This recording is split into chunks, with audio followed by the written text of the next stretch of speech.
اور وہ یہ کہ ان بھیجے ہوئے ہادیوں کو، ان بھیجے ہوئے رہبروں کو انہی امور میں معجزانہ طاقتیں عطا کی گئیں کہ جس میں اس زمانے کے لوگوں کو کمال حاصل ہے۔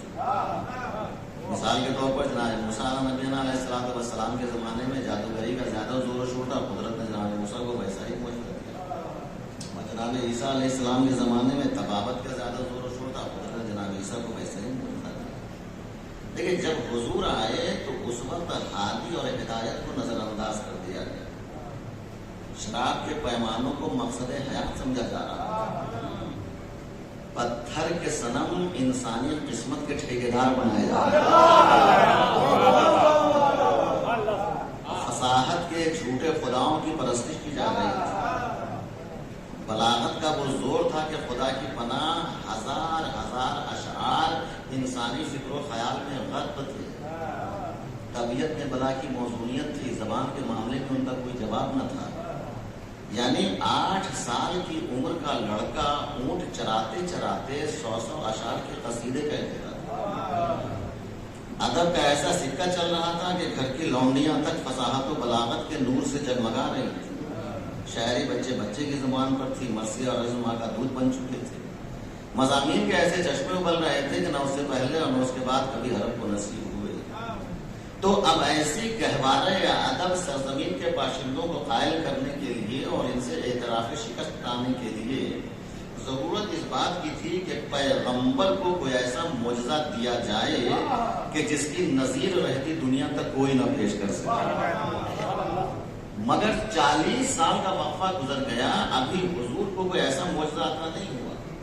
تو عجب نہیں منشائے قدرت یہ ہو کہ دیکھو آسمان پر جب کالی گھٹا چھا جاتی ہے تب باران رحمت کا نزول ہوتا ہے، جب صبح کاذب اپنا جلوہ دکھا دیتی ہے تب صبح صادق کا ظہور ہوتا ہے، جب فرعون نے بنی اسرائیل کے معصوم بچوں کا خون پانی کی طرح بہا دیا تب امواج نیل کے گہوارے میں ایک نورانی پیکر جھولتا ہوا موسیٰ کی شکل میں اسی طرح جب عرب اپنی فصاحت و بلاغت کے گیت گانے لگے تب خداوند عالم نے پیغمبر اسلام کو قرآن جیسا معجزہ دیا، چنانچہ وہ قرآن جس میں آنے کے بعد فصحائے عرب کے دہن پر نور سکوت لگا دی، وہ قرآن جس نے وادی ضلالت میں دین و ایمان کی بارش کی، وہ قرآن جس نے صحرائے عرب کو چمنستان بنا دیا، وہ قرآن جس نے حکمت و ہدایت کے شاداب سبزہ زاروں کو باقی رکھ کر پرچم فضل و کمال لہرایا، وہ قرآن جس نے اخلاق کی زمین ہموار کر کے واض و نصیحت کے پیڑ پودے لگائے، تقویٰ و طہارت کی ڈالیوں کو معنی و بیان کے خوشبوؤں سے معطر کر کے اور رنگ برنگے پھولوں سے ایسا گلدستہ تیار کیا کہ جس میں کوئی پھول مجمل، کوئی پھول محکم، کوئی پھول متشابہ، کوئی ناسخ، کوئی منسوخ،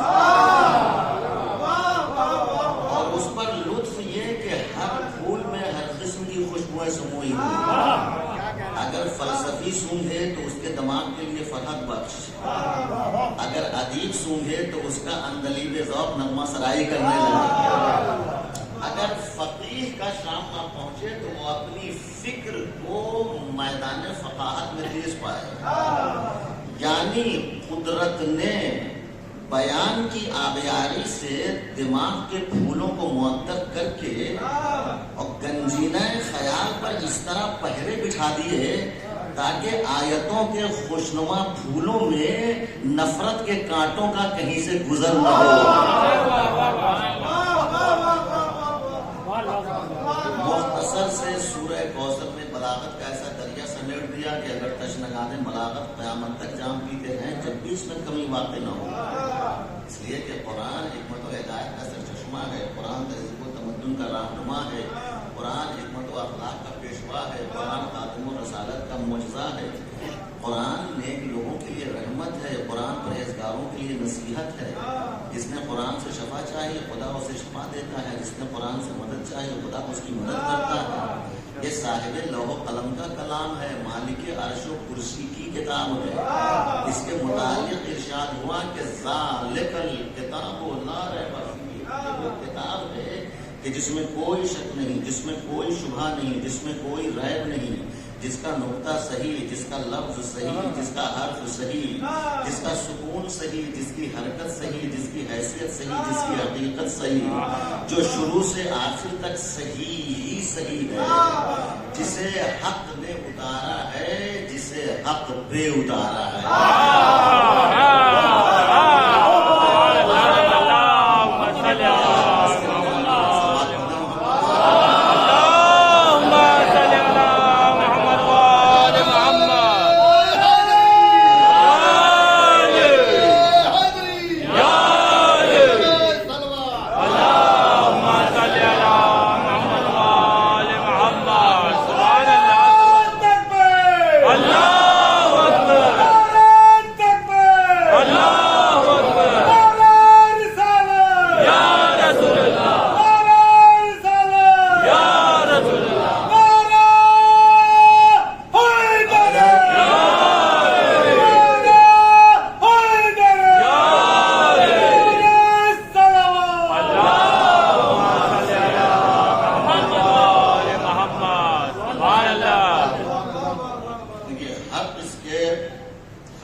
کیونکہ یہ کتاب جسے میں بھیج رہا ہوں یہ لا ریبہ فیہ ہے، اور جس کے ذریعے بھیج رہا ہوں وہ لا عیبہ فیہ ہے۔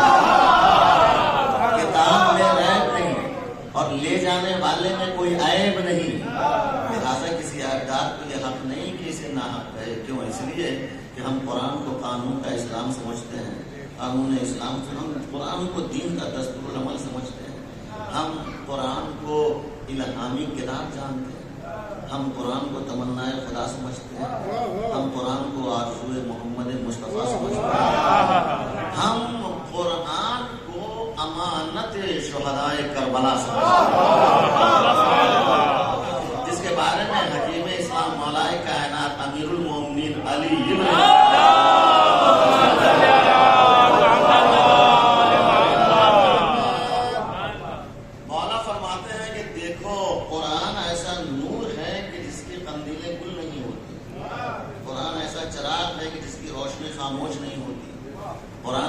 دریا ہے جس کی گہرائی تک کسی کی رسائی نہیں ہوتی، اور قرآن ایسا حق و باطل میں فیصلہ کرنے والا ہے جس کی دلیل کمزور نہیں ہوتی، قرآن سراسر شفا ہے جس کے ہوتے ہوئے روحانی بیماریوں کا کھٹکا نہیں، اور قرآن سراپا حق ہے جس کے معین و معاون بے سہارا نہیں، قرآن اسلام کا سنگ بنیاد ہے، قرآن حقی وادی کا ہموار میدان ہے، قرآن حقائق شناس کے لیے واضح نشان ہے، اور جو اس سے وابستہ ہے اس کے لیے پیغام امن و امان ہے، کیونکہ قرآن کی حقیقت نورانی ہے، اس کا محل نزول بھی ہمیشہ نورانی رہا ہے، لوح محفوظ اس کی منزل، بیت معمور اس کا محل، صدور ملائکہ اس کی جگہ، یعنی یہ وہ کتاب ہے کہ اگر گلے میں ڈال لو تو جان میں جان آ جائے، اور گھر میں رکھ لو تو حفاظت مکان ہو جائے، زبان پر آئے تو قاری قرآن ہو جائے، اور دل میں اتر جائے تو گزر و سلمان۔ اللہ نے ہر شے کا علم اس کے اندر کیا ہے، چنانچہ علم دل قرآن کے اندر، علم حیات قرآن کے اندر، علم عدالت قرآن کے اندر، علم قیامت قرآن کے اندر، نباتات کا علم قرآن میں، جمادات کا علم قرآن میں، حیوانات کا علم قرآن میں، انسانات کا علم قرآن میں، علم تدبیر قرآن کے اندر، علم تشریح قرآن کے اندر، علم تفسیر قرآن کے اندر، علم تاریخ قرآن کے اندر، کیونکہ قرآن حکمت والی کتاب ہے، قرآن آیات بینات ہے، قرآن معجزات باہرات ہے، قرآن ذکر مبارک ہے، قرآن صحیفہ بابرکت ہے، قرآن باب رحمت ہے، قرآن نور وحدت ہے، قرآن راز فطرت ہے، قرآن جامع الفت ہے، قرآن منزل مروت ہے، قرآن روح مدنیت ہے، قرآن حیات انسانیت ہے، قرآن مکمل ہدایت نامہ ہے، قرآن رحمت واسعہ ہے، قرآن نعمت کاملہ ہے، قرآن بشارت عظمیٰ ہے، قرآن موعظہ حسنہ ہے، قرآن قول کریم ہے، قرآن ذکر حکیم ہے، قرآن کتاب مبین ہے، قرآن تفسیر ہے، قرآن احسن الحدیث ہے، قرآن احسن التفسیر ہے، قرآن بشیر و نذیر ہے، قرآن تبلیغ کامل، قرآن میزان حق و باطل، قرآن حقائق کا خط فاصل. مختصر یہ کہ یہ وہ کتاب ہے کہ سمٹے تو نقطہ، پھیلے تو قرآن، خاموش رہے تو حجت، بولے تو امام.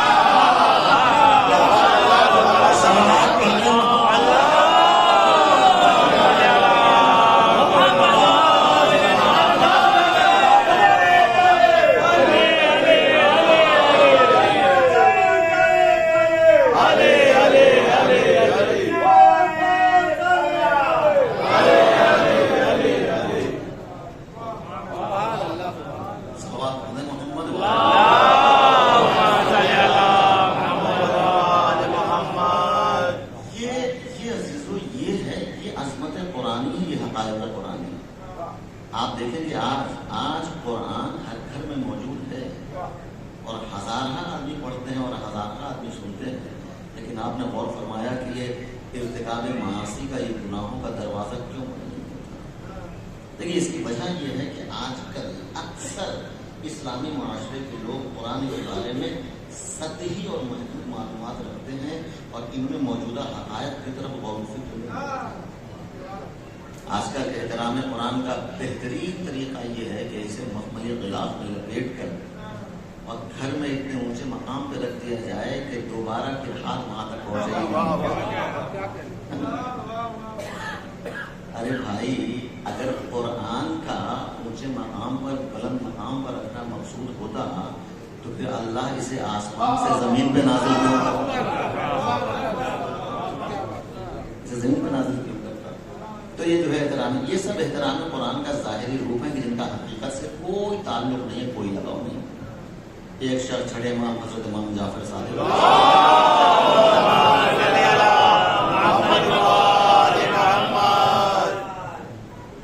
اور آ کر کہتا ہے کہ مولا آپ کے جد کی یہ حدیث ہے کہ اگر کوئی شخص سورہ الحمد کو 7 مرتبہ مردے پر پڑھ دے تو کیا بعید کہ وہ مردہ رحمت خدا کی برکت سے دوبارہ زندہ ہو. وہ کہتا ہے کہ میں نے ایک مریض پر 7 یا 70 مرتبہ تلاوت کی، اس پر کوئی اثر ہی نہیں ہوا. تو امام فرماتے ہیں کہ مجھے بھی وہاں تک لے جائے. امام آئے، تشریف لائے، مریض کے قریب گئے، جا کر اس کے ہاتھ کو پکڑ کے ابھی آپ نے بسم اللہ الرحمن الرحیم کی تلاوت ہی فرمائی تھی کہ وہ اٹھ کر بیٹھ جاتا ہے اور کہتا ہے میں تو بالکل اچھا ہوں. اب امام اس کی طرف مخاطب ہوئے، مخاطب ہو کر کہتے ہیں کہ اے شخص سن، میرے جد کی حدیث صحیح ہے، مگر حقیقت یہ ہے کہ تلاوت قرآن کے لیے سچا دل اور سچی زبان ہونی چاہیے. اب آیا ایک شخص مولا علی کی خدمت میں اور آ کر کہتا ہے کہ علی یہ آپ کا قرآن ہے اور اس کے چند دعوے ہیں. مولانا کا وہ کیا کہا کہ اس کا دعویٰ یہ ہے کہ وزارت دین والا سے نہیں اللہ کی کتابیں مبین، ہر خوش ہوتا ہے اس کے اندر موجود ہے کتابیں مبین. تو مولانا نے فرمایا کہ بے شک جو اس کا دعویٰ ہے وہ بالکل صحیح ہے، ہر خوش ہوتا ہے اس میں موجود ہے. وہ کہتا ہے کہ علی کہاں ہے، ہمیں کچھ دکھائی نہیں دیتا، ہماری کچھ سمجھ میں نہیں آتا کہ اس میں ہر خوش ہوتا ہے موجود ہے. مولانا نے کہا نہیں، جو اس کا دعویٰ ہے بالکل صحیح ہے، ہر خوش ہوتا ہے اس میں موجود ہے. اس نے کہا اچھا. فوراً اس نے دوسری آیت پیش کری، کہا کہ علی اس کا یہ دعویٰ ہے کہ بلا اصغر من ذالک ولا اکبر الا فی کتاب مبین، کہ ہر چھوٹی بڑی چیز میں موجود ہے. مولانا نے کہا کہ ہاں جو دعویٰ ہے بالکل صحیح ہے، ہر چھوٹی بڑی چیز میں موجود ہے. تو وہ کہتا ہے کہ کہاں ہے، میں تو نہیں کچھ کہتا ہے، ہمارے کچھ سمجھ میں نہیں آتا کہ اس میں ہر چھوٹی بڑی چیز موجود ہے. مولانا نے کہا کہ نہیں، جو اس کا دعویٰ ہے وہ بالکل صحیح ہے، ہر چھوٹی بڑی چیز اس کے اندر موجود ہے. 2 آیتیں پیش کر چکا، اس نے پھر فوراً تیسری آیت پیش کر دی. تو کہتا ہے علی اس کا یہ دعویٰ ہے کہ وما من غائبۃ فی السماء والارض الا فی کتاب مبین. اس کا یہ دعویٰ ہے کہ ہر غائب اس میں موجود ہے، چاہے وہ صبح کا غائب ہو یا شام کا، دن کا غائب ہو یا رات کا، ہر غائب اس میں موجود ہے. مولانا نے کہا کہ ہاں جو اس کا دعویٰ ہے بالکل صحیح ہے، ہر غائب اس میں موجود ہے. وہ کہتا ہے نہیں علی، ہماری نہیں کچھ سمجھ میں آتا، ہمیں کچھ دکھائی نہیں دیتا کہ غائب اس میں. امام نے فرمایا کہ نہیں، ہر غائب اس میں موجود ہے. کہا اچھا. اس نے پھر آخری اور چوتھی آیت پیش کر دی. وہ کہتا ہے علی اس کا یہ دعویٰ ہے کہ وَنَزَّلْنَا عَلَيْكَ الْكِتَابَ تِبْيَانًا لِكُلِّ شَيْءٍ، اس کے نازل کرنے والے نے اس میں ہر چیز کو تفصیل کے ساتھ بیان کر دیا، تفصیل کے ساتھ بیان کر دیا. وہ کہتا ہے کہ علی اس میں نماز کا حکم ہے، روزے کا حکم ہے، حج کا حکم ہے، نماز کا حکم ہے، لیکن ہم نماز کس طرح پڑھیں، سجدے میں کیا حالت ہونی چاہیے، رکوع میں کیا کیفیت ہونی چاہیے، یہ تمام تفصیلات اس کے اندر موجود نہیں ہیں۔ حج کا حکم ہے، میقات کیا ہے، احرام کیا ہے، یہ تمام تفصیلات اس میں موجود نہیں ہیں۔ دیکھیے عرب کا رہنے والا ہے اور اپنے غذا اپنے ساتھ رکھے ہوا ہے، یعنی کھجور اپنے ساتھ رکھے ہوا ہے۔ مولانا نے دیکھا، کہا کہ یہ کیا لے آئے، کہا کہ لیے کھجور ہے۔ مولانا نے کہا جانتا ہے اس کے اندر کیا ہے؟ وہ کہتا ہے علی اوپر کچھ مٹھاس ہے اور اس کے اندر گٹھلی ہے۔ مولانا نے کہا نہیں، اس کے اندر درخت ہے، اس کے اندر شاخیں ہیں، اس کے اندر شگوفیں ہیں، اس کے اندر پھل ہے۔ میرا مولا مزاج کو جانتا ہے، ضمیر کی آواز کو جانتا ہے، دل کی دھڑکنوں سے بات کرتا ہے۔ کہا کیا کہتا ہے قرآن کے بارے میں کہ ہر خوش کتر اس میں موجود ہمیں دکھائی نہیں دیتا، ہر غائب اس میں موجود ہماری سمجھ میں نہیں آتا۔ اس کے نازل کرنے والے نے ہر چیز کو تفصیل کے ساتھ بیان کر دیا ہے، ہماری اس میں بتا اس کے اندر کیا ہے۔ کہتا ہے علی کے اوپر کچھ مٹھاس ہے، اس کے اندر گٹھلی ہے۔ مولانا نے کہا نہیں، اس کے اندر درخت ہے، شاخیں ہیں، شگوفیں ہیں، پھل ہے۔ وہ کہتا ہے علی کہاں ہے، ہمیں تو دکھائی نہیں دیتا۔ مولانا نے کہا ادھر لے کے آ، تجھے دکھائی نہیں دے گا۔ قریب آیا، مولانا نے کھجور کو لیا، منبر کوفہ سے نیچے تشریف لائے، زمین کو ادھر ادھر کیا، کھجور کو زمین میں رکھا اور رکھنے کے بعد نظر رحمت سے علی نے کھجور کی طرف دیکھا۔ بس دیکھنا تھا کہ درخت نکلنے شروع ہو گئے، شاخیں بڑھنے لگی، شگوفے آ گئے، پھل آ گئے۔ وہ دیکھ کر حیران ہو گیا، کہنے لگا علی یہ تو کمال ہو گیا۔ مولا نے کہا یہی تو بتانا چاہتا ہوں، یہ کھجور تھی، تیری سمجھ میں نہ آئی جب تک تراب کے حوالے نہ کر دیا نا، قرآن کی سمجھ میں نہیں آیا جب تک ابو تراب کے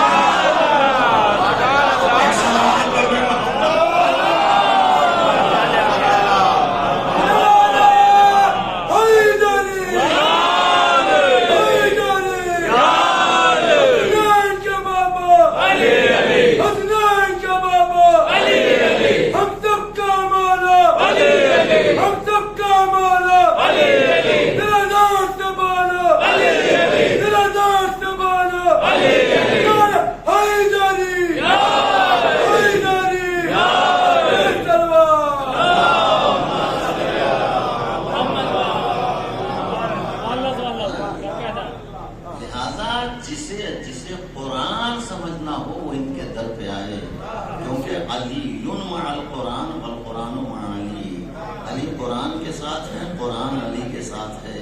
یا یوں کہہ دوں کہ مادر قرآن علی، مفسر قرآن علی، مبلغ قرآن علی، مجمع قرآن علی، جامع قرآن علی، حافظ قرآن علی، محافظ قرآن علی، یا یوں کہہ دوں کہ قرآن علی کا دوسرا نام ہے۔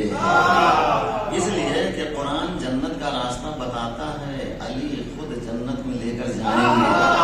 قرآن کوثر کا ذکر سناتا ہے، علی ہاتھوں سے جام کوثر پلائیں گے۔ قرآن کل سرات سے ڈراتا ہے، علی کل سرات سے نجات دلائیں گے۔ قرآن جسم ہے، علی روح قرآن ہے۔ قرآن پھول ہے، علی خوشبو ہے۔ قرآن رحمت ہے، علی شفاعت ہے۔ قرآن کلام ہے، علی امام ہے۔ قرآن عقدہ ہے، علی عقدہ کشا ہے۔ قرآن پیر طریقت ہے، علی پیر شریعت ہے۔ قرآن مجموعہ الفاظ ہے، علی خدا کی آواز ہے۔ قرآن کا پڑھنا تلاوت ہے، علی علی کہنا عبادت۔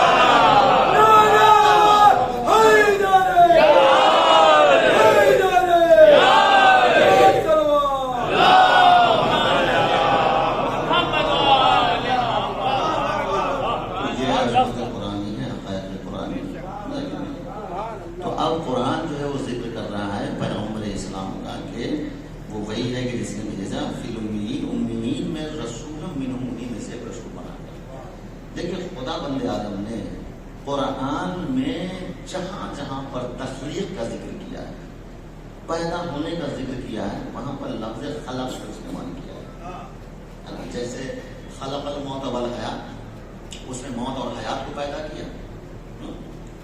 وما خلقت الجن والانس الا ليعبدون، ہم نے جنات اور انسان کو نہیں پیدا کیا مگر غرض تخلیق یہ ہے کہ وہ ہماری عبادت کرے۔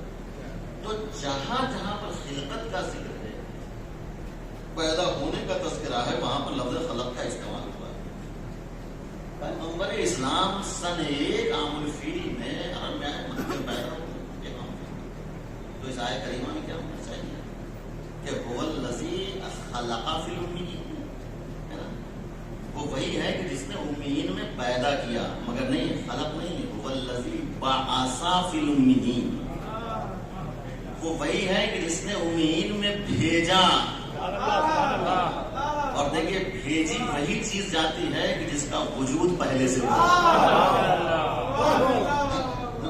خود حضور کی یہ حدیث کہ اول ما خلق اللہ نوری، سب سے پہلے اللہ نے میرے نور کو خلق کیا. سب سے پہلے کا مطلب کیا ہے؟ یعنی کچھ بھی نہیں تھا، بلکہ لفظ کچھ کا بھی وجود نہیں تھا.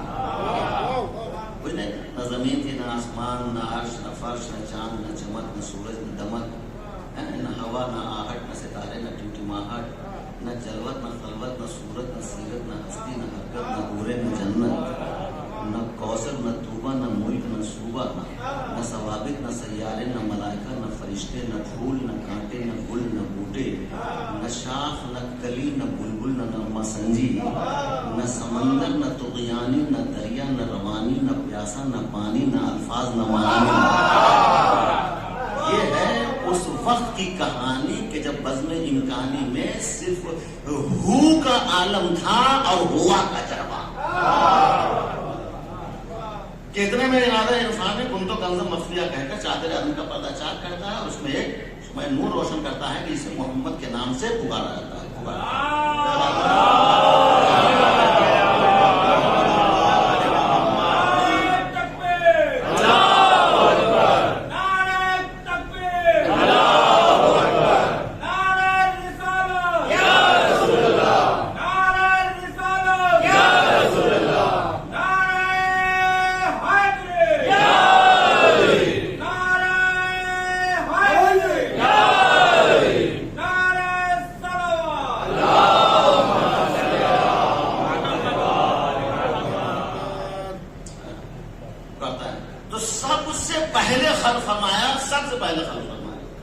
اب سوال یہ پیدا ہوتا ہے عزیزوں کہ یہ سب سے پہلے خلق کیوں فرمایا؟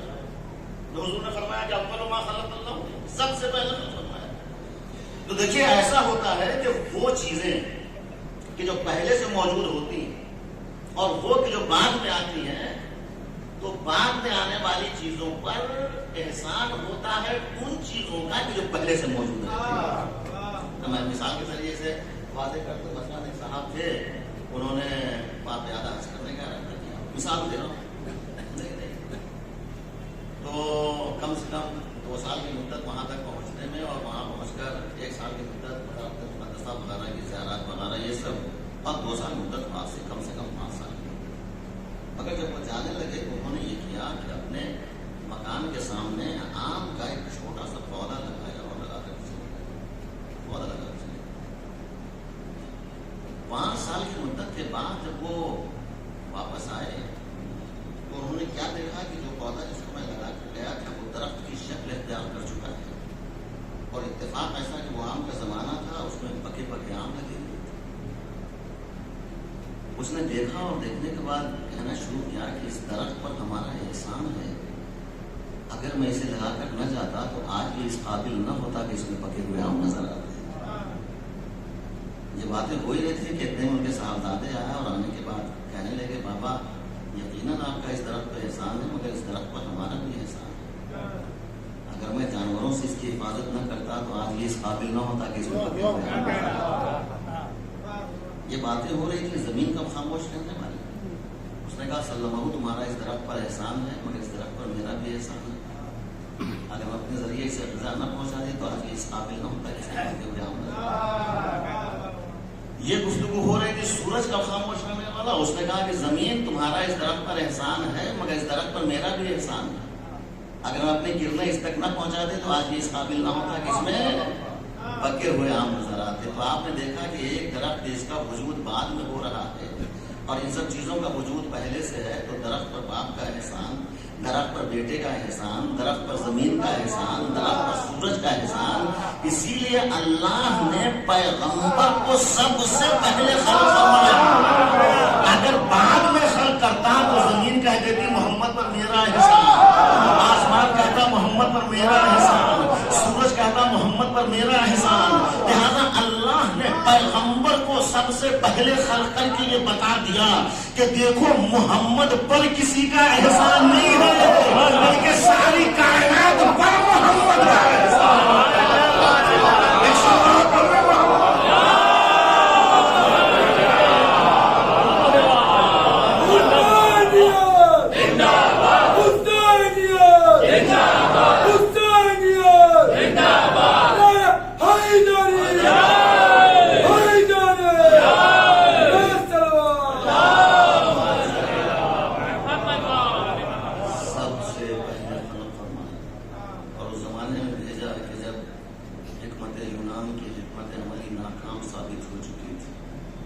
سکندر و دارا کی سہولت قصہ پارینہ بن چکی تھی.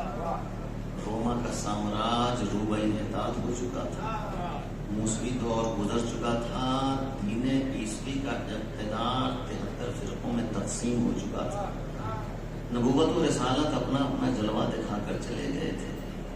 زمانے کے اوراق وقت کے ہاتھوں عدلتے بدلتے رہے. زمانہ گزرا، وقت بدلا، صدیاں بیتی اور انسانی عمر کا مسافر کہیں کا کہیں پہنچ گیا. ارض مقدس کی گمراہی نے نیک و بد کی تمیز اٹھا دی تھی اور خانہ کعبہ بتوں سے پڑ چکا تھا. خدا کی پرستش صفائے قلوب سے مٹ چکی تھی. ہر گلی سے، ہر کوچے سے، ہر بازار سے شرک و بت پرستی کی صدائیں بلند تھیں. عرب کی وہ سرزمین کہ جو انبیاء کا گہوارہ رہ چکی تھی، جس نے بڑے بڑے جلیل القدر پیغمبروں کے قدموں کو بوسہ دیا تھا، آج نفس کا شکار ہو چکی ہے. بازار قتل و خریزی گرم ہے. طاقتور کمزور کو ستا رہا ہے. دولت مند مفتوں کو پریشان کر رہا ہے. تندرست بیمار کو اذیت پہنچا رہا ہے. معصوم بچیاں جیتی جاگتی زمین کا پابند ہو رہی تھی. انسانی جانوں کی ان کے نزدیک کوئی قدر و قیمت نہ تھی. جس طرح درختوں کی ڈالیاں کاٹ دی جاتی ہیں، بالکل اسی طرح وہ ایک دوسرے کا گلا کاٹ دیا کرتے تھے. شراب ان کی گٹی میں شامل تھی. ساغر و مینا ان کی جزو زندگی بن چکے تھے. قانون فطرت سے وہ اس طرح بغاوت کرتے تھے کہ اپنے ہاتھوں ہی سے اپنی لڑکیوں کو زندہ درگور کر دیا کرتے تھے. ہزاروں جانیں اسی جاہلانہ غیرت و شقاوت کی بھیڑ چڑھ گئیں. عورت ان کے پاس صرف تسکین حوث کا ذریعہ تھی. یعنی انسانیت سسک رہی تھی. آدمیت و شرافت کے تمام گوشے تاریک ہو چکے تھے. تہذیب و اخلاق کے چشمے خشک ہو چکے تھے. تمدن دم توڑ چکا تھا. بشریت اصنام پرستی کی لعنت میں گرفتار ہو چکی تھی. چاروں طرف کفر و شرک کی گھٹائیں چھائی ہوئی تھی. جبر و استبداد کا بازار گرم تھا. قلب و نظر اوہام کا شکار ہو چکے تھے. یقین گمان کی سرحد میں داخل ہو چکا تھا. مختصر یہ کہ انسانیت سرزمین عرب پر ایک چلتی پھرتی لاش کے علاوہ اور کچھ نہ تھی. نہ روک تھا، نہ ٹوک، نہ قاعدہ تھا، نہ قانون. شرک و بت پرستی کا ایک سیلاب ہے کہ جو چاروں طرف سے اونگا چلا آ رہا ہے. مکاری و عیاری کی ایک گھٹا ہے کہ جو سارے عالم پر چھائی ہوئی ہے. عزیز و مظالم کی اس عالمگیر گھٹا سے جب انسانی خونوں کی دھواں دھار بارش ہونے لگی تو عرب کا ذرہ ذرہ اس میں غرق ہونے لگا. کمزور جانکنی کے عالم میں تڑپ رہا تھا. غریب افلاس کی چھاؤں میں دم توڑ رہا تھا.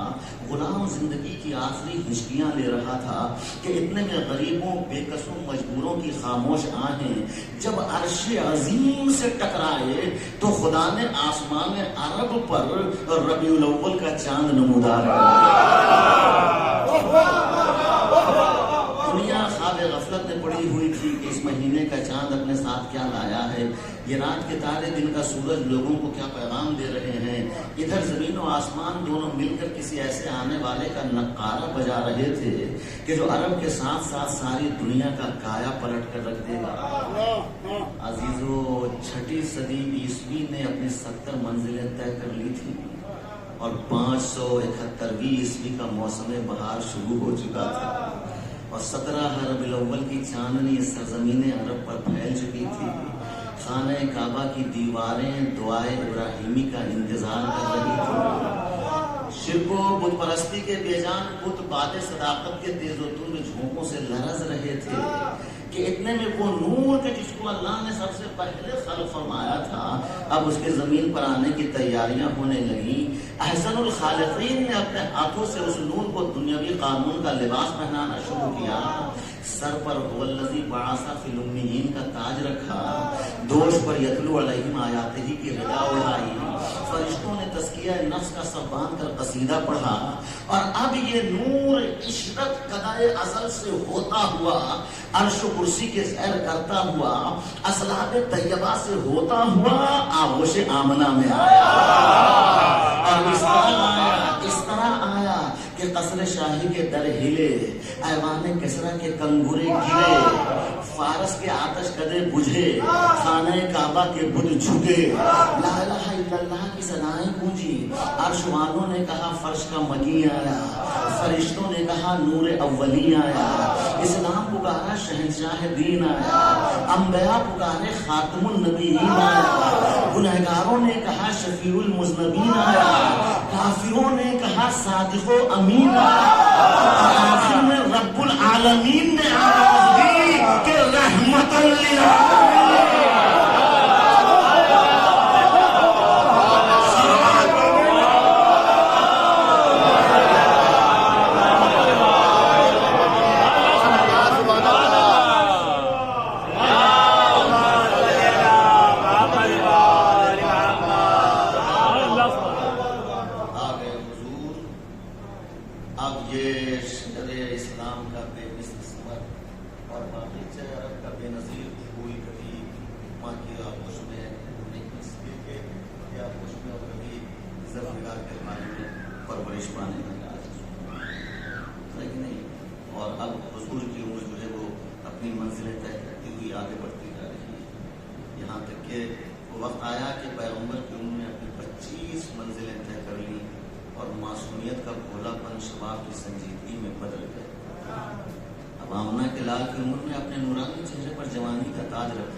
چہرے بھی رات کی تاریکی کا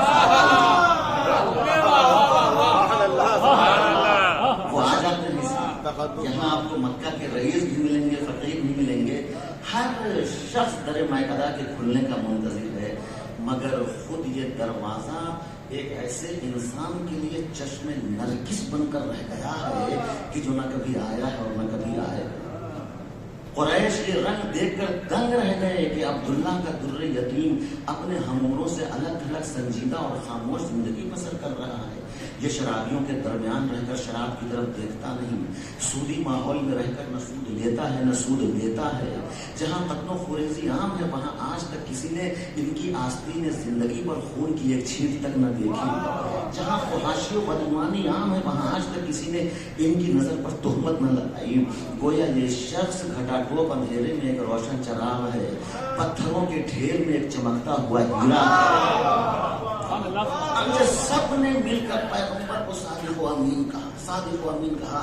یعنی اس سراپا معصیت ماحول میں کہ جہاں قدم قدم پر فتنوں کا ہجوم ہو, برائیوں کا جھمگھٹا ہو, حسینوں کی تانا جھانکی ہو, حسن و عشق کی کھاتے ہوں, کے پھندے ہوں, ایسے ماحول میں جہاں سب چور اچکے بدماش لچے لفنگے لٹیرے آوارہ بےہودہ ہوں, ایسے ماحول میں امین و صادق کا لقب پانا یہ خود حضور کی شرافت نفس کا سب سے بڑا ثبوت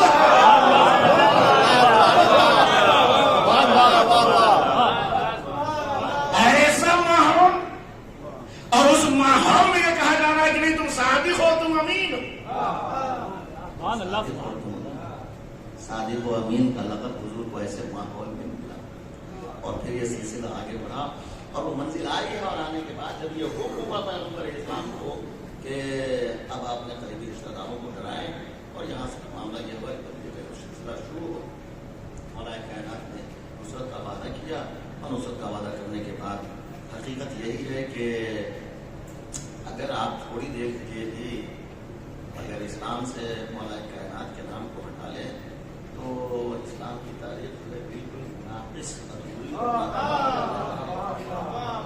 دعوت ذوالشیرہ سے لے کر ہجرت کی رات تک، اور ہجرت کی رات سے لے کر مدینہ منورہ کی پوری حیات طیبہ تک آپ کو ہر موقع پر ہر منزل پر مولا لیکن تو یہ اگر آپ غور فرمائیں مولا کائنات کی پوری حیات کو تو آپ کو یہ معلوم ہوگا کہ علی کی زندگی جو تھی وہ ایک کھلی ہوئی کتاب کے معنی میں تھی، جس میں علم و عمل کی نرمیاں تھیں اور عدل و انصاف کی رعنائیاں تھیں، اخلاق و سیرت کے نقش و نگار تھے، کردار کی خوشنما تحریر تھی، مقصد کی رفت کا رنگ تھا جس کا ہر باب دلپذیر، ہر صفحہ دلکش اور ہر عنوان بے نظیر تھا۔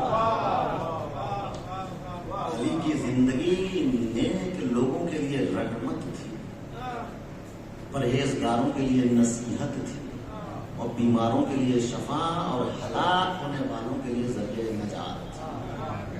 یہ وہ زندگی تھی کہ جو دشمنوں کے لیے صلح و عاشقی کا آئینہ، اپنوں کے لیے معرفت الہی کا خزانہ، سرکشوں کے لیے عصائے موسیٰ اور غمزدوں کے لیے مرہم عیسیٰ تھی۔ بیت المال کو ہمیشہ قومی ملکیت سمجھا، ابا میں پیبند لگائے، اسلام کا تاجدار بن کر فاقد کیا، قدم نمبر حکم خدا کا لحاظ رکھا، اپنے فرائض سے کبھی غافل نہیں ہوئے، دشمنوں سے کبھی دشمنی کا برتاؤ نہیں کیا، دوستوں سے کبھی بیزار نہیں ہوئے، غلاموں اور کنیزوں کو کبھی حقارت سے نہیں دیکھا، مظلوم کی حمایت کی، ظالموں کے ناطق بن کر دیا، باطل کو کبھی منہ نہیں لگایا، حق سے ہمیشہ وابستہ رہے، مہمانوں کا اکرام کیا، مسافروں کے لیے فرش راہ بن گئے، مالداروں کی طرف کبھی مڑ کے نہیں دیکھا، فقیروں کے پہلو میں بیٹھ کر ان کی حوصلہ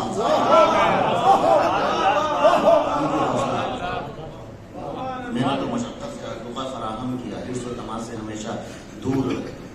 یعنی اس کے مختصر جملوں نے جو ہے دنیا کے تمام مشکل مسائل کو حل کر دیا، جس کے خطبوں نے دنیا عقل و شعور کو محو حیرت کر دیا، جس کی دیانت نے بیت المال کے تیل سے جلتے ہوئے چراغ کو بجھا کر دنیا امانت میں اجالا کر دیا،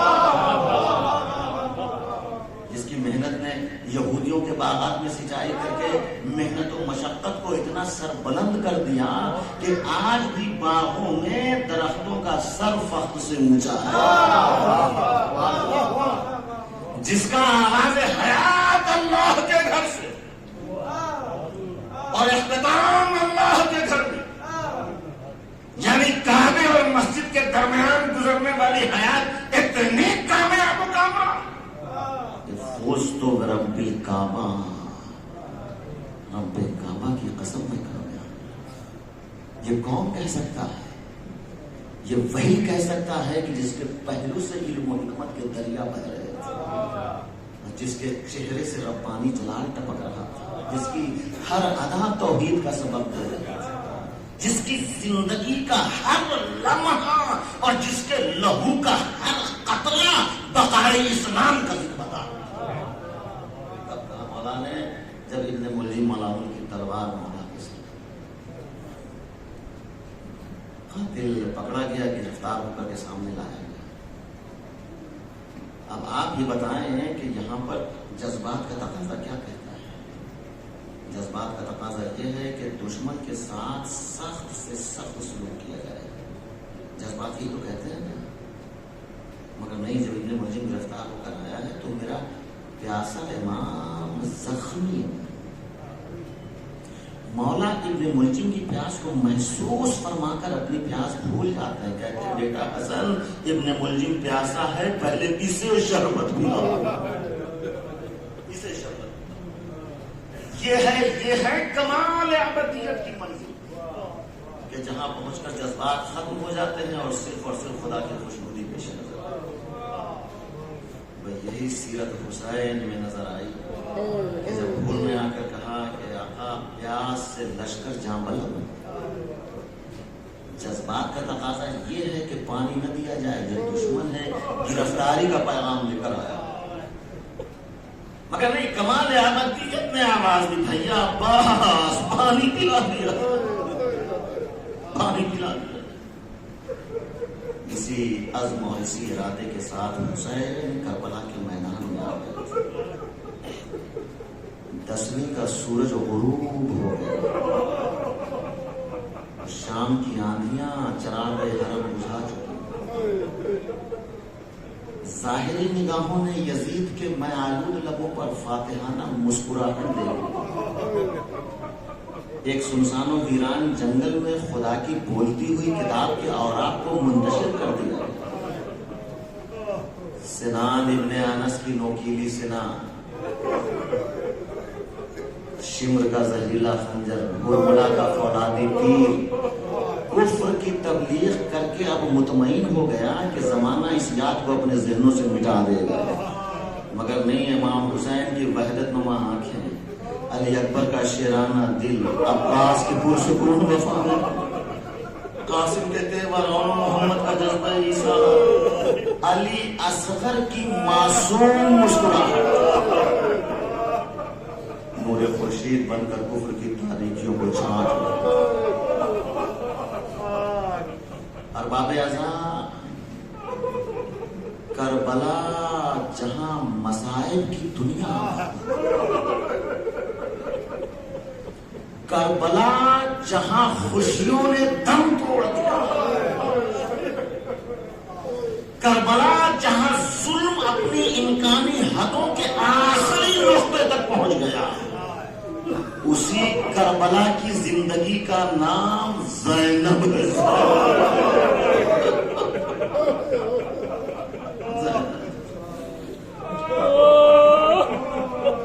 یزیدیوں نے اپنے ظلم سے کربلا کو مقتل بنا دیا، شہزادی زینب نے نئے عزم و ارادے کے ساتھ رزم کو بزم میں تبدیل کر کے زخمی کربلا کو ہر زخم کا مرہم بنا دیا۔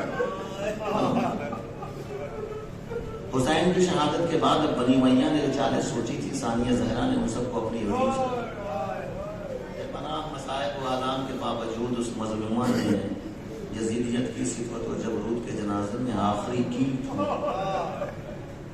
کم سے کم 40,000 فوجوں کے بلبوتے پر ایک معصوم خدا رسیدہ کا سر کٹوا کر نو کے نیزے پر بلند کرنا آسان تھا، مگر زینب کے سر سے چادر چھینا،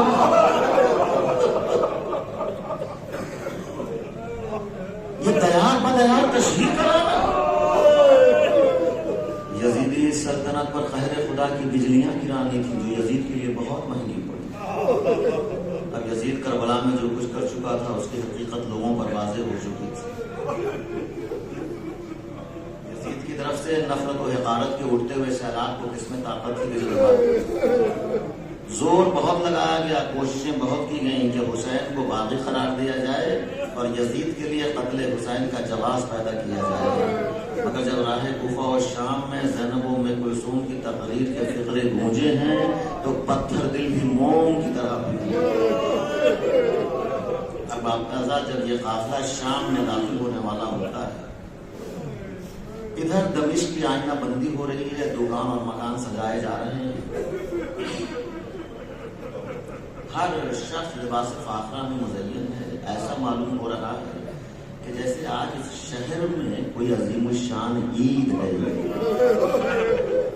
اے رسول کا کلمہ پڑھنے والوں، ابھی رسول کو دنیا سے گئے نصف صدی کی نہ گزری، اسلام اس قلیل عرصے میں کتنا متغیر ہو گیا۔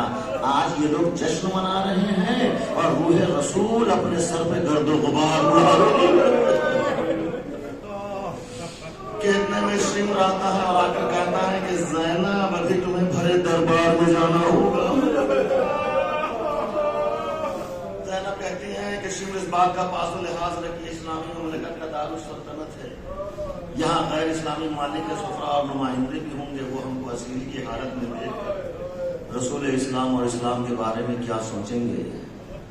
شمر کہتا ہے کہ زینب دربار میں جانے اور نہ جانے کا فیصلہ تمہارے ہاتھ میں نہیں، بس یہ سننا تھا۔ اب زینب نے تیور بدلے، علوی جلال چہرے پر نمایاں ہوئے، شیر فاطمہ رگوں میں دوڑنے لگا، ڈپٹ کر بولی ظالم کیا تو نبی زادیوں کو کمزور سمجھتا ہے؟ دیکھ ابھی میں پوری قوم کو لقمہ اجل بناتی ہوں، یہ کہہ کر آواز دی ام کلثوم قریب آنا، رباب قریب آنا، فضا قریب آنا، ہم اس ستم پرور قوم کے حق میں بد دعا کرتے ہیں، تم سب آمین کہنا۔ مگر یکایک خیال آیا کہ اتنا بڑا قدم بھائی کی اجازت کے بغیر کیسے اٹھاؤں؟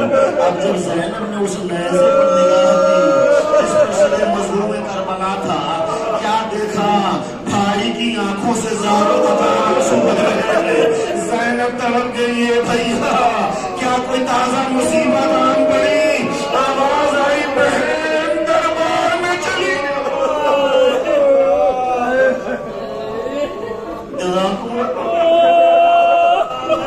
دربار میں چلی زینب دربار میں خوشی کا بازار تماشائیوں کی زبان سے یہ فکر سنے کہ ہمارے حاکم کے خلاف کسی نے خروج کیا، انہیں کے سروں کو کاٹا گیا ہے، انہیں قیدی بنایا گیا ہے۔ جب زینب نے یزیدی پروپیگنڈے کے اثرات دیکھے تو اب وہ بی بی جو کبھی کسی مجمع میں نہیں بولی تھی، ایک انوکھی اور نرالی شان کے ساتھ لوگوں کو مخاطب کیا، اے لوگوں جسے تم باقی کہہ رہے ہو وہ کوئی اور نہیں، تمہارے نبی کا نواسا، علی کا لاڈلا، فاطمہ کا لقب، حسن کا بھائی، اسلام کا محسن، جسے کربلا میں گھیر کر لایا گیا، جسے 3 دن کا بھوکا اور پیاسا ذبح کر دیا گیا۔ اس کے بعد زینب نے اپنا تعارف کرایا کہ میں اسی مظلوم و بے کس کی بہن ہوں کہ جس کی ماں کا جنازہ تاریخی آج زینب تحفظ اسلام کی خاطر تجھ سے ہم کلام۔ بے حیا یزیدیوں نے ماجائے کا خون بہا کر بہن کو بے پردہ غم زدہ دل کے دکھے ہوئے جملوں نے ایک حیرت انگیز اثر پیدا کیا۔ ہنسی و خوشی کے بازار آہو فغاں سے گونجنے لگے۔ ایک نابینا صحابی بول اٹھا، ارے کیا قیامت آ گئی، یہ تو علی ہی بول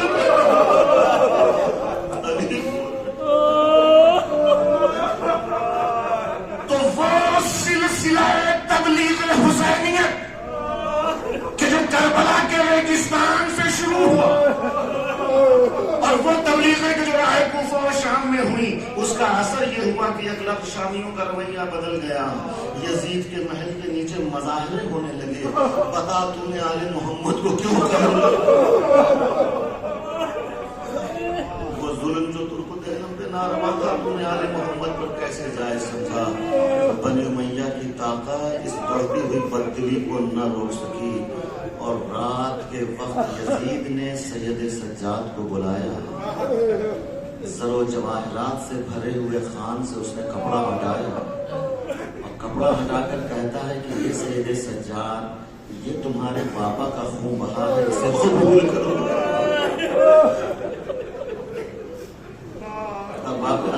بیمار کربلا عجب جملہ فرماتے ہیں کہ یزید اس کا اصل وارث رسول ہے کہ جس نے حسین کو بڑی محنت سے محشر کا انتظار کر رہی رسول کو دیکھا، حداد کو بلایا گیا، ہاتھوں کی ہتھکڑیاں کاٹ دی گئی، پیروں کی بیڑیاں جدا کر دی گئی، آئے بھی اماں یزید نے رہا کر دیا۔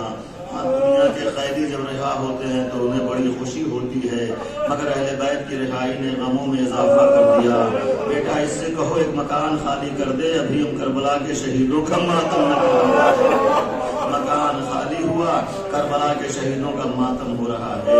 اے حسینیوں، حسینیت کی اس سے بڑی فتح اور کیا ہو سکتی ہے کہ جس دربار سے کل قتل حسین کا حکم جاری ہوا تھا، آج اسی دربار سے ہائے حسین کی آواز آ رہی ہے۔ اہل بیت کو رہا کر دیے گئے، پیغمبر اسلام زندہ حضور زندہ ہیں۔ جناب جابر کے گھر تشریف لائے، دف الباب کیا، جابر کو لیا، مسجد میں آئے۔ آنے کے بعد پیغمبر کہتے ہیں کہ جابر ہماری کچھ وصیتیں ہیں، اسے تم سن لو۔ جابر تم پہلے ظاہر ہو گئے جو قبر سید الشہداء کی زیارت کرو۔ جابر اس وقت تمہارے آنکھوں کی بینائی روشنی ختم ہو چکی ہوگی، تم چہلم کے دن کربلا پہنچ جانا، وہاں ایک قافلہ آئے گا، اس میں میرا نواسا عابد بیمار ہوگا، تم اس کی خدمت میں میرا سلام پہنچا دینا، میرا سلام پہنچا دینا۔ جناب جابر نے غلام کو لیا، چہلم کے دن کربلا آ گئے، نہر فرات میں جابر نے غسل کیا، غسل سے فارغ ہوئے، غلام سے کہا غلام مجھے قبر حسین پہ لے چلو، مجھے قبر حسین پہ لے چلو۔ غلام نے کہا آقا مجھے نہیں معلوم حسین کی قبر کون سی، حسین کی قبر کون سی۔ اتنے میں جابر کہتے ہیں غلام اس میں گھبرانے کی کوئی بات نہیں ہے، میں نے حسین کو اپنی آغوش میں کھلایا،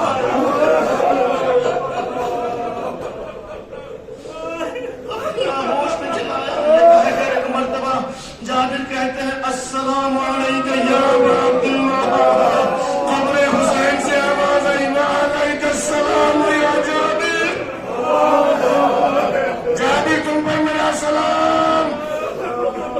جابر نے اپنے کو قبر حسین سے گرایا، پھر یہ اوزاری میں مصروف ہو گئے۔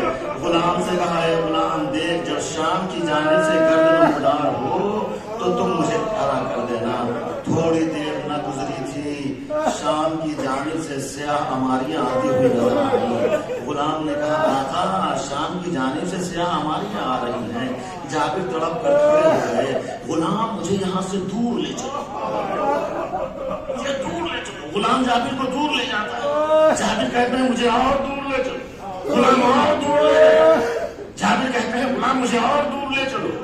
غلام نے ہاتھ جوڑ دیا، کہا آقا میں آپ کو بہت دور لے آیا، بس یہ سننا تھا۔ جابر کہتے ہیں غلام تمہیں نہیں معلوم جب مولا علی کے سر پہ تلوار لگی، لوگ علی کو زخمی حالت میں لے کر گھر کی طرف چلے، جب علی بیت الشرف کے قریب پہنچے تو آپ نے حسن سے کہا بیٹا حسن اب ان چاہنے والوں سے کہہ دو یہ اپنے اپنے گھروں کو جائیں، اس لیے کہ تمہاری بہنیں ہمیں اس حال میں دیکھ کر گریہ کریں گی، ایسا نہ ہو ان کے رونے کی آواز ان کے کانوں تک آ جائے۔ اے غلام یہ سیاہ اماریاں نہیں ہے، بہنیں قید خانہ شام سے چھوٹ کر بھائیوں کا چہلم کرنے آ رہی ہے، ایسا نہ ہو ان کے رونے کی آواز میرے کانوں تک۔ چند جملے قافلہ کربلا آ گیا، زینب آگے بڑھی، اے بیٹا سید سجاد مجھے بھائی حسین کی قبر پہ لے چلو۔ زینب قبر حسین پہ آئی، آنے کے بعد اپنے رخسار کو قبر حسین پہ رکھا۔ بھیا زینب آپ سے بہت شرمندہ، بھیا آپ کی امان سکینہ کو زینب نہ لا سکی، قید خانہ شام میں سکینہ کی قبر بن گئی۔ اب زینب اٹھی اور اٹھنے کے بعد کہتی ہے اے بیٹا سید سجاد اب مجھے عباس کی قبر پہ لے چلو، عباس کی قبر پہ لے چلو۔ اب جب زینب قبر عباس پہ آئی ہے تو آنے کے بعد رخسار نہیں رکھے، اپنے دونوں ہاتھوں کو قبر عباس پہ ٹیکا اور ٹیکنے کے بعد کہتی ہے عباس تمہیں معلوم ہے تمہارے پاس سکینہ کو تماچے